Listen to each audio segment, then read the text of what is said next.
Dear Papa Dudut, sa lahat po ng mga nakatutok ngayon, huwag kalimutan na mag-like, mag-share, at mag-subscribe. Magandang gabi sa inyong lahat. Ako po si Romel. 26 na taong gulang na ako, tubong Leyte, pero kasalukuyang naninirahan dito sa Metro Manila. Isa akong loyal listener ninyo at silent subscriber sa inyong official YouTube channel. Kaya naman ako sumulat sa inyong himpilan ay para magbahagi rin ng aking kwento.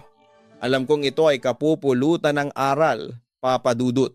Uumpisahan ko po ang istorya ng buhay ko noong magkaroon ng matitinding pagsubok ang pamilya namin. Sa pagkakatanda ko po, 7 taong gulang pa lamang ako noong tuluyang nagkawatak-watak ang pamilya namin. Naghiwalay ang mga magulang ko at iniwan nila kaming magkakapatid. Dahil doon, nagkahiwa-hiwalay din kaming magkakapatid. Pero dahil bata pa ako, hindi ko sineseryoso iyon. Ang alam ko lang, babalik din ang mga magulang ko sa takdang panahon. At iyon ang hinintay ko ng matagal. Sa kabilang banda, si Kuya Dante ang naging kasama ko noon sa buhay. Pero Papa Dudut, hindi ko akalain na darating ang araw na magkakahiwalay kaming dalawa. Kasi kinailangan niyang maghanap buhay sa malayong lugar. Romel, aalis na ako bukas. Natatandaan kong sabi niya sa akin noon, Kuya, saan po kayo pupunta? Pupuntahan niyo po ba sina Mama at Papa? Kailan po pala sila babalik sa bahay? Inosenteng tanong ko sa kanya noon. Natatandaan ko na sa edad kong 7. Ganoon akong magtanong. Napansin ko naman na tila nangangan si Kuya Dante na sabihin sa akin ang katotohanan. Romel, paano ko ba sasabihin ito sa iyo? Ganito kasi iyon sina Mama at Papa. Hindi na sila babalik pa dito. Pagtatapat niya sa akin. Nalungkot naman ako sa aking narinig. Pero bakit po? Usisa ko sa kanya. Hiwalay na kasi sina Mama at Papa. Hindi na sila babalik at iniwan na nila tayo, muling wika ni Kuya Dante sa akin. Kuya, saan po kayo pupunta? Isasama niyo po ba ako? Muli kong tanong noon sa kanya. Hindi kita masasama. Malayo ang pupuntahan ko. Maghahanap ako ng trabaho. Kailangan kong gawin iyon para mabuhay tayong dalawa. Paliwanag naman niya sa akin. Papa Dudut, nakaramdam naman ako ng lungkot sa sinabi ni Kuya Dante. Pero paano na po ako? Ako lang po bang maiiwan dito sa bahay? Nag-aalalang tanong ko pa sa kanya. Hindi, Romel. Kilala mo ba si Aling Sionyo? Siya yung may-ari ng lupang kinatitirikan ng bahay natin. Sa kanya muna kita dadalhin.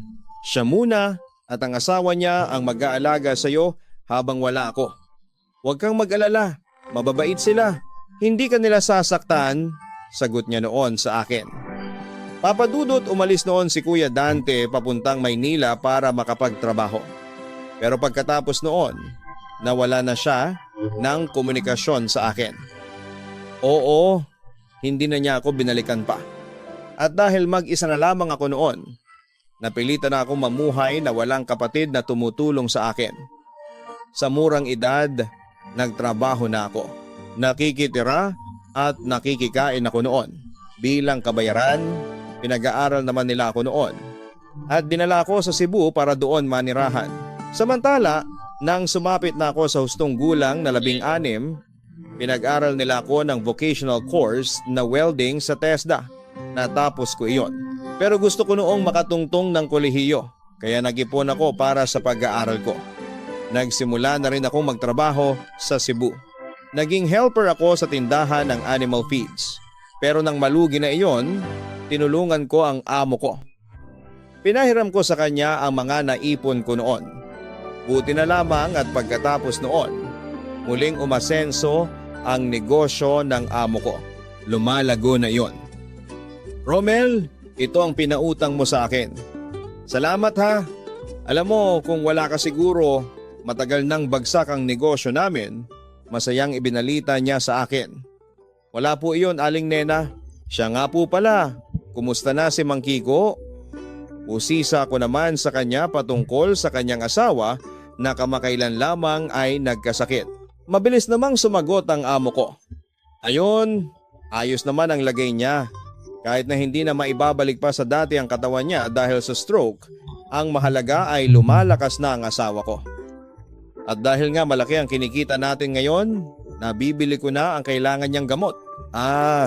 Nga pala Romel, nakakapag-ipon ka na ba para maipagpatuloy mo ang pag-aaral mo? Tanong niya sa akin. Opo, kaya nga doble kayod po ako ngayon eh. Iyon naman ang sagot ko sa kanya. Huwag kang mag-alala, madadagdagan pa yung kita mo. Dahan-dahan, babayaran kita doon sa pinahiram mo sa akin. Pandagdag iyon sa pag-aaral mo. Pangako niya sa akin. Alam mo Romel, ipagpatuloy mo lang yang kasipagan mo. Nakikita kong aasenso ka rin sa buhay mo. Dagdag pa niya. At iyon nga Papa Dudut, naging maayos naman ang pakikitungo sa akin ng amo kong si Aling Nena.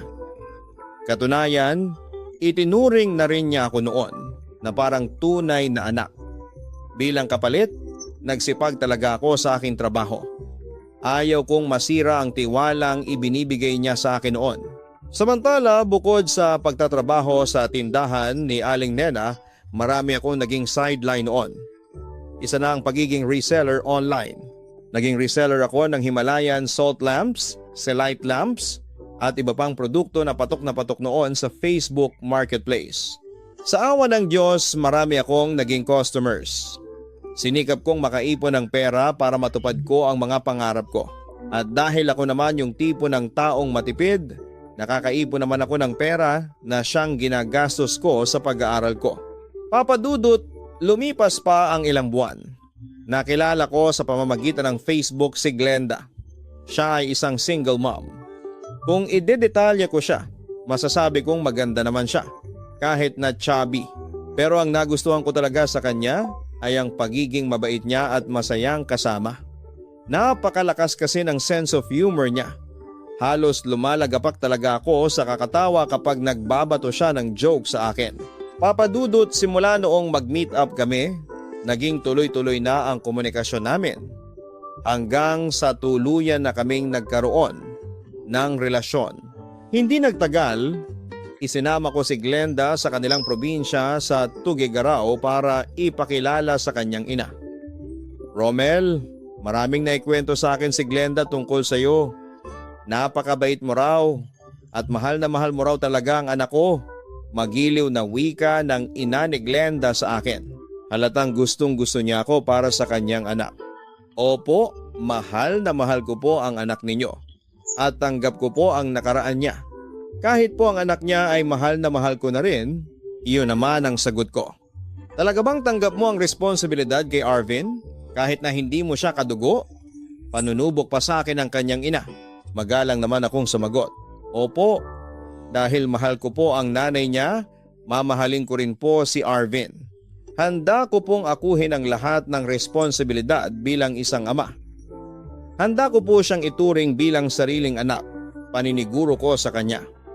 Nakita ko naman sa mukha ng ina ni Glenda ang satisfaction sa mga sinabi ko. Romel, alam mo naman siguro ang pinagdaanan ng anak ko. Sobrang nasaktan ako nang makita ko siyang halos mamatay na dahil sa sobrang pighati sa ginawa sa kanya ng kanyang ex na si Bert. Mahal ko ang anak ko at ayaw ko na siyang masaktan pang muli, ani tita. Seryoso po ako sa anak ninyo at ngayon din sa harapan ninyo, sinusumpa ko po na kahit kailan hindi ko po iiwan ang anak ninyo. Hindi po ako katulad ng ex niya. May paninindigan po ako. At iyon ay ang maging mabuting asawa kay Glenda at mabuting ama kay Arvin. Yun naman ang pangakong binitawan ko noon. Papa Dudut, simula noon ay nagsama na kami ni Glenda. Nagtrabaho din ako sa Tuguegarao para makaipon para sa kasal namin. Naging masaya naman ang unang 6 na buwang pagsasama namin. Puno kami ng pagmamahalan. Kaya nga ng mga panahong iyon, sobra ang pasasalamat ko sa Diyos. Alam kong ibinigay niya sa akin ang tamang babae. Pinangako ko rin sa sarili ko na gagawa ako ng paraan para hindi mangyari sa amin ni Glenda ang nangyari noon sa pamilya ko. Papa Dudut, sa unang 6 na buwan naming pagsasama, Naging maayos naman ang lahat. Pero paglipas pa ng ilang buwan, doon na lumabas ang problema sa aming relasyon. May pagkakataong nagtatalo kami sa pera. Noong mga panahong iyon, nagkaroon ako ng problema sa pasahod sa pinagtatrabahuhan ko. Pero ang madalas na pinagmumulan ng hindi namin pagkakaunawaan ay ang selos. Hindi ko alam kung saan niya hinuhugot ang problema para pagselosan niya ang lahat ng taong lumalapit sa akin, mapalalaki man o babae. Noong una, nakukuha ko pang pagpasensyahan dahil sa pagmamahal ko sa kanya. Pero dahil ginawa ko iyon, umabuso si Glenda. Lahat ng gusto niya, dapat kong ibigay. Kasi kung hindi, magkakagulo kami. Tulad na lamang noong isang gabi. Pagod na pagod ako noon galing sa trabaho. Pag-uwi ko sa bahay, inobliga niya akong sumiping sa kanya. Pero dahil wala ako sa mood, dahil sa matinding pagod, nag-isip agad ng masama si Glenda. Pagod? Bakit ka napagod? Sa pakikipag-romansa mo ba sa ibang babae? Bintang niya sa akin. Sa tuwing tumatanggi ako makipagsiping sa kanya, ganoon ang sinasabi niya. Ano naman niyang pinagsasabi mo? Nagsisimula ka na naman, ang sabi ko. Sinusubukan ko noon na habaan pa ang pasensya ko, pero talagang pinaikli ni Glenda iyon.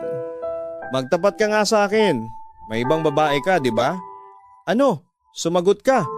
Pagsamo pa niya sa akin, nagbuntong hininga na lamang ako at wala sana akong balak pang sagutin. Pero nagulat na lamang ako, Papa Dudut, nang bigla niya akong pagbuhatan ng kamay. Glenda, ano ba? Bakit mo naman ako hinampas? Reklamo ko habang hinihimas ang parte ng katawang kong nakatikim ng hampas. Nagtataksil ka kasi sa akin. Diretsahang pag-akusa niya sa akin. Alam mo, punong-puno na ako sa iyo. Hindi lang kita sinasapian, ganyan ka na. Wika ko. Sa puntong iyon, piko na ako. Maawa ka naman sa akin. Pagod ako dahil sa trabaho. Nag-o-overtime ako kanina. Gusto mo ba akong patayin? Dagdag ko pa sa pag-asang mauunawaan niya ako. Pagod sa trabaho? Huwag mo nga akong lokohin. Hirit pa niya sa akin. Isipin mo, mambababae pa ba ako? Samantalang ikaw pa lang. Nakakapagod na. Nakakapagod na ang magpaliwanag sa iyo. Sabi ko sa kanya habang nagtataas na ang boses ko. Glenda, isipin mo, sa trabaho pa lang, pagod na ako. Mambababae pa kaya? At saka, hindi ko gagawin iyon, pagdidiin ko pa. Hindi ko naman gustong magselos eh. Kaso oo, ganyan din kasi ang ginawa sa akin ni Bert. Palagi siyang umuwi ng late, tapos unti-unti na siyang lumamig sa akin. Parang ikaw. Madalas din niyang sinasabi na pagod siya sa trabaho. Pero ano, may ibang babae pala siya, katwiran ni Glenda sa akin. Alam mo Glenda, sa totoo lang, nagsasawa na ako dyan sa kapraningan mo. Sawa na ako sa pagsiselos mo ng walang basihan. Palagi na lang tayo nagtatalo gabi-gabi. Wala kang pinapatawad. Heto, kung gusto mo, pumunta ka doon sa pinagtatrabahuhan ko. Magtanong-tanong ka sa mga kasamahan ko kung may kabit ako o wala, para matigil ka na dyan sa kapraningan mo. Ang sabi ko naman sa kanya. Oo, iyon talaga ang gagawin ko. Mamatagan din kita, pagdidiin pa niya. Bahala ka sa buhay mo, sabi ko na lamang. Pagkatapos noon tinalikuran ko na siya. Pero bigla niya akong hinampas ng malakas sa likod. Nabuwal ako sa sahig. Gago ka Glenda. Nako, punong-puno na talaga ako sa iyo. Sigaw ko. Hindi kita pinapatulan. Inaabuso mo naman. Palagi mo na lang akong sinasaktan. Alam mo, kapag hindi ako nakapagtimpi sa'yo, sasaktan talaga kita pagbabanta ko. Pero hindi natakot si Glenda. Nagpatuloy siya sa pananakit sa akin ng gabing yon. Nagkapasa-pasa ang buong katawang ko noon, Papa Dudut. Dahil nga ayaw kong saktan si Glenda, ibinuhos ko na lamang sa pag-iyak ang lahat. Kinabukasan, nagtaka ang mga kasamahan ko sa trabaho. Bakit nagkalat ang mga pasa sa mukha at braso ko? Ang sabi ko na lamang, Napaaway ako sa mga lasenggo. Pero ang hindi nila alam, biktima ako ng pang-aabuso mula sa babaeng pinakamamahal ko. Kaso papadudot kahit anong haba ng pasensya ko, dumating na ako sa sukdulan. Isang araw, muli akong kinompronta ni Glenda. Dahil na naman sa wala niyang kahulug-hulugang pagseselos doon sa 60 anyos na kasamahan ko sa trabaho. Nasa katinuan ka ba sa pag-iisip mo, Glenda? Lahat na lang yata ng taong lumalapit sa akin, pinagseselosan mo. Noong una, pinagselosan mo yung pinsang kong babae, tapos yung tindera na si Aling Hasmin. Pati yata si tita, pinagselosan mo pa. Pati si paring man, pinagselosan mo din. Tapos ngayon, si Tina na nagbebenta lang ng sigarilyo. Glenda naman, alam mo, para matahimik ka na, heto ang sasabihin ko sa'yo. Hindi kita niloloko. Wala akong kabit. Ikaw lang ang babae sa buhay ko. Pagdidiin ko pa sa kanya. Hindi ako naniniwala. Galit na wika pa ni Glenda sa akin. Kahit na anong paliwanag ko, hindi niya ako pinaniwalaan. Basta ang pinapaniwalaan niya lamang ay ang kanyang hinalang walang basihan. Problema mo na iyan. Bahala ka sa buhay mo, napipigong kong sabi sa kanya. Pero sampal at matinding pananakit ang ibinigay niya sa akin. Walang hiya! Walang hiya! Sigaw niya habang binubugbog ako. Sa puntong iyon, napaiyak na ako sa galit, sinubukan ko na siyang pigilan. Kahit na mahal ko siya at ayaw ko siyang saktan. Binigyan ko siya ng isang malakas na sampal. Nagulat siya.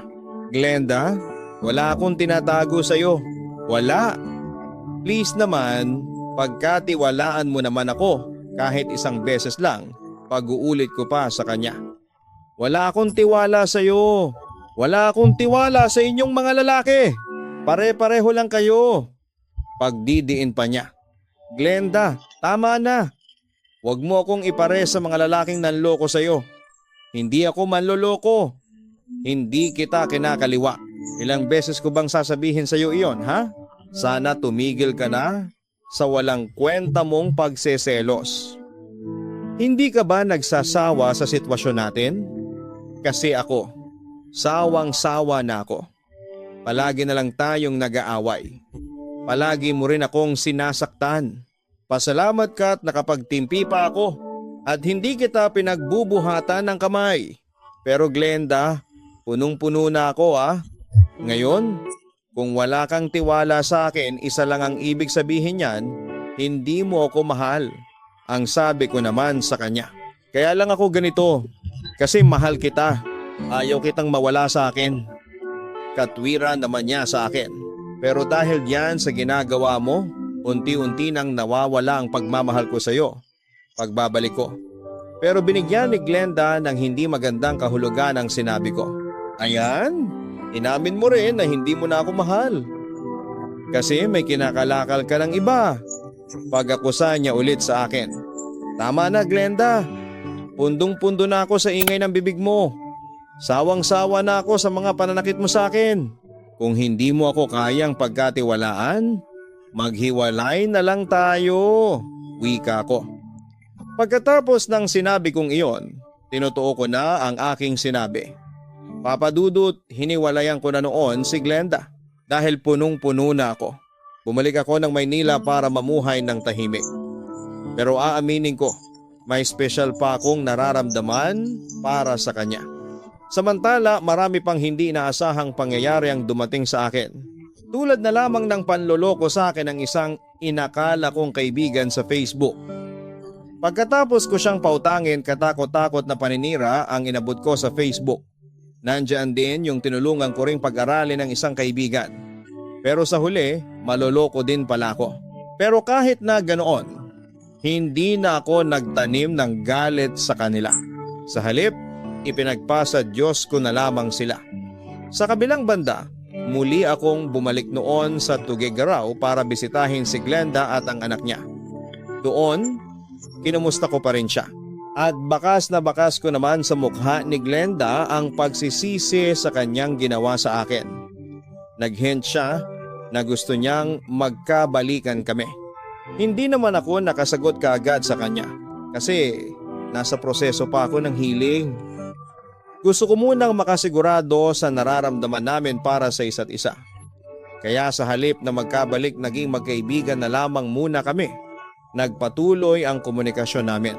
Naging madalas ang pagluwas ni Glenda para dalawin ako. At ganoon din ang ginagawa ko para sa kanya. Pero papadudot, na-realize din naming pareho na mas makakabuting maging magkaibigan na lamang kami. Sa huli hindi man kami nagkabalikan pero maayos naman ang aming relasyon. Masaya naman kami sa aming naging desisyon. Sa ngayon papadudot may ibang boyfriend na si Glenda habang ako naman single pa rin. Samantala noong nakaraang June 2023 lamang muling nagkita kami ni Kuya Dante. Humingi siya ng sorry sa akin sa ginawa niyang pangiiwan sa akin sa mahabang panahon. Katwiran niya. Nag-ibang bansa pala siya noon. Nagtrabaho siya bilang inventory clerk sa Qatar ng ilang taon. At doon na rin siya nagkaroon ng asawa at anak. Pinatawad ko naman siya sa kanyang ginawa. Kinalaunan, inintindi ko na lamang siya. Gusto rin niya kasing umasenso sa buhay at mukhang nakamit naman niya iyon. Kasi meron na siyang naipundar na bahay at sasakyan dito sa Project 8 Quezon City. Meron din silang negosyo na kainan. Sobrang benta ito sa mga food vloggers at dinarayo ng marami. Sa kabilang banda, muli ko ring na-meet ang mga magulang ko. Sobra talaga akong naiyak. Kasi sa loob ng mahabang panahon ng pangungulila, muli ko silang nakasama noong December 2023 na wala na rin ang sama ng loob ko sa kanila. Sa halip, masaya pa nga ako noong binisita ko sila sa kanya-kanya nilang tahanan. Na-meet ko rin ang kani-kanilang pamilya. Mainit naman ang pagtanggap nila sa akin. Sa huli, regular ko silang dinadalaw. At noong nakaraang birthday ko, February 26, 2024, nagkaroon ng reunion kung saan muling nagkita sina mama at papa. Masaya ako papadudot kasi hindi ko naman iyon hiniling pero ibinigay iyon sa akin ng Diyos. Kaya ang saya-saya ko. Ito lamang ang kwentong ibahagi ko sa inyong lahat. Maraming pagsubok ang dumating sa akin. Inabuso ako ng aking minahal. Biktima ko ng pang-aabuso mula sa babaeng pinakamamahal ko. Pero sa huli, sisikat muli ang araw sa aking buhay, puno ito ng pag-asa. Papadudot, asahan mo ang suporta ko. Umaasa ako na mapapakinggan ko ito sa iyong YouTube channel.